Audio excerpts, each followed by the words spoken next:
Thank you, Brian. Hey, Justin.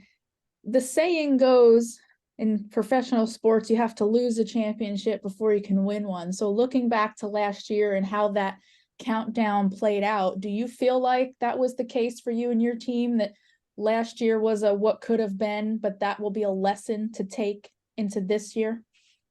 Yeah, that's a great question. Yeah, I definitely feel like it was a lesson. We learned a lot last year throughout the entirety of the year, but especially at the back end during the countdown, we were in a really good position to win that championship. And for a number of different reasons, we weren't able to come through and finish the deal. And we did learn a lot, both on and off the racetrack about performance, about parts and pieces, about things that we can do better this year to not put ourselves in that same position. So, to a certain extent, I do think that, you have to lose to be able to learn how to win. And we already went through that last year. So I certainly think that experience, will prove to be valuable this time around. Looking back at last year, it seemed like Las Vegas was one of the bigger turning points with Brittany winning that race. I think you went out early.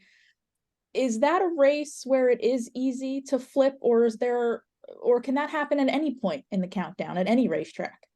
Yeah, it could happen at any point. I think the key during the countdown is obviously you want to win as many races as you can, but with the intensity level being so high and with the competition being so difficult, it's going to be so important to maintain that consistency and just stack around wins.